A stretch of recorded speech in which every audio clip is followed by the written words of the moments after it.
asalaamaaleykum mbokk yi déglu dal leen ak jàmm démb joriñ gu njëkk yi di Ousmane Sonko ma nga woon fa li nga xam ne moom mooy ca ñam ñaajo doon amal ab ndaje goo xam ne dañ ci doon xool ci yan yoon la ñuy war a mën a jaar ngir gën a ñoŋal lépp lu jublu ci suñu wàllu administration Ousmane Sonko colikaay bii di Sud Quotidien mi ngi ñuy xamal ne moom dafa njëkk sargal ñi nga xam ne kon ñoom ñooy fonctionnaires yi ndaxte daal dina gis ne ci biir Afrique bokk nañu nag ci liggéeykat yi nga xam ne dañ leen ci ràññee wante moom mu ci yokk nag di xamle ne su fekkente ne nag tey jii de gërëm na leen sant na leen daal dinay nemmeeku it ne am na yenn ci ay jafe-jafe yoo xam ne daal moom moo tax ba administration bi di doxee ci nu mu waree mu daal di lim ci wàllu jafe-jafe yooyu lépp lu jublu ci wàllu guerre wante ci loolu colikaay bi di Le Soleil mi ngi ci yokk nag lépp lu jublu ci wàllu faible compétence des ressources humaines wante it ngir fexe nag ba jot ci yenn ci ay jumtukaay nekk lu metti nañ lay teextoo nag ci bërëb yi tamit nekk loo xam ne it ñoo ngi koy naqarlu tardé yi ak tamit jumtukaay yu doyul loolu yëpp bokk na ci li nga xam ne moom mooy tax ba administration bi daal di sooxee jolikaay bi di Le Soleil diñ ci yokk duñu xamal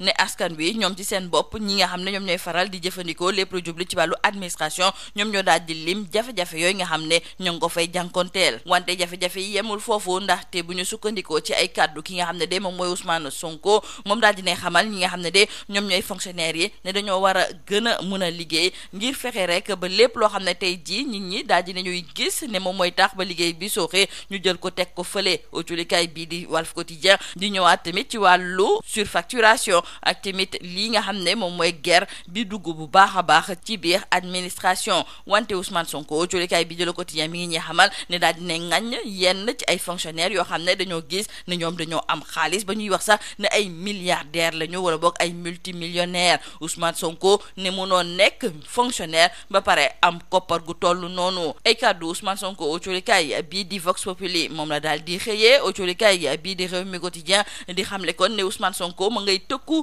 ñi nga xam ne ay fonctionnaire lañu ba pare am koppar gu dul jeex moom muy gis ne li ni mel du dëgg du yoon ndaxte nee na sax am na yenn ci ay directeurs généraux yoo xam ne dañoo am salaire bu ëpp fuuf li nga xam ne moom la njiitu réew mi di am colikaay bii di yor bi tamit ba léegi ci kàddu yi nga xam ne kii di Ousmane Sonko fësal na ko jëmale ko nag ci yenn ci ay fonctionnaires yoo xam ne dañoo bëri xaalis moom muy gis nag ne nekk milliardaire ci biir fonction publique loolu la mu wundu moom moo ne yaa ngi def naka su dul noonu colikaay bii di L'As ne kii di Ousmane Sonko ginnaaw ba mu fësalee nag plan de redressement économique ak social démb tamit mi ngi doon jukki jëmale ko ci li nga xam ne moom mooy administration bi ak no muy doxalee plan de redressement boobu sax nga xam ne moom la Ousmane Sonko doon fësal tey ji colikaay bii di Subatel moom moo ci def ab taxaw seetlu ñëw nag ci nit ñi ban jàngat lañ ci am yan njàqare lañ ci am ak tamit lan nañu gëm ne plan bi mën na leen ko indil nañu jàpp ak colikaay bii di Subatel ne plan boobu yaakaar na nag ci ay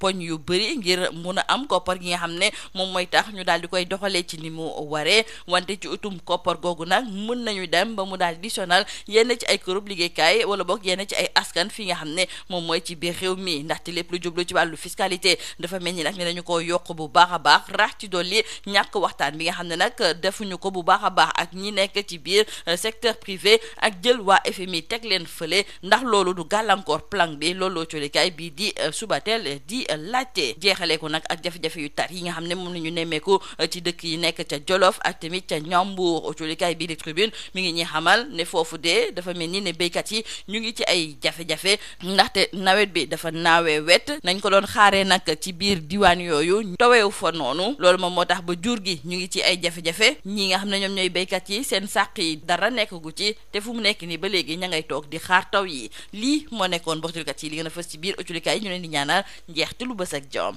Mesdames et messieurs, bonjour. Le Premier ministre Ousmane Sonko a procédé hier au lancement officiel de l'agenda national de transformation du service public. Nos confrères du journal Sud Quotidien nous expliquent que c'est une initiative stratégique portée par le ministère de la fonction publique qu'il a présenté à la fois comme un outil de modernisation de l'administration, un moyen de rapprocher les services de l'usager et un levier essentiel dans la lutte contre la corruption et les dysfonctionnements qui minent la qualité des prestations publiques. République. Hier donc, le Premier ministre Ousmane Sonko a salué la qualité globale de l'administration sénégalaise. Selon lui, notre administration est largement au-dessus de la moyenne au niveau des pays africains, car on a des fonctionnaires, des hommes et des femmes de qualité qui chaque jour se donnent et donnent le meilleur d'eux-mêmes pour répondre présent. Ousmane Sonko, nous disent donc nos confrères du journal Sud Quotidien, a adressé un hommage appuyé aux fonctionnaires, toutefois nuancé par la reconnaissance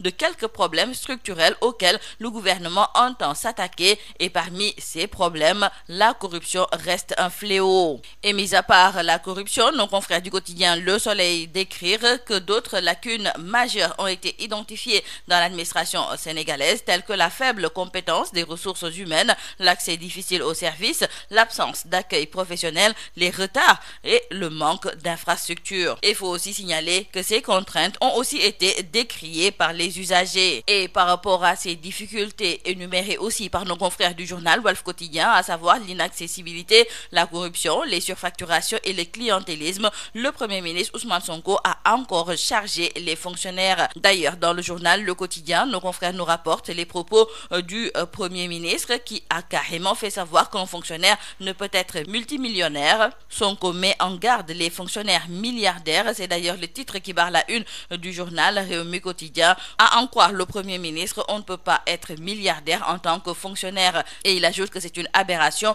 de voir des DG gagner 4, 5, 7 fois plus que le président de la République. Donc retenons avec le Premier ministre Ousmane Sonko que devenir milliardaire dans l'administration, ce n'est pas honnête. Ce sont nos confrères du journal Yor Yorbi qui nous rapportent les propos du chef du gouvernement, et nos confrères du quotidien L'As d'ajouter qu'après la présentation de son plan de redressement économique, Ousmane Sonko replace l'économie au cœur du débat public. Justement, nous reparlons de ce plan Jubbanti-Com de Ousmane Sonko. Nos confrères du journal Subatel nous présentent les atouts de ce plan ambitieux, un plan qui mise sur plusieurs leviers, à savoir la réforme fiscale pour accroître les recettes avec des taxes ciblant le tabac, les jeux, le mobile monnaie ou encore les visas des non-africains. Cependant, il y a des zones d'ombre qui inquiètent selon nos confrères du journal Subatel, car concernant donc ce plan Jubbanti-Com, certains y voient un risque de matraquage fiscal susceptible d'alimenter l'inflation et de freiner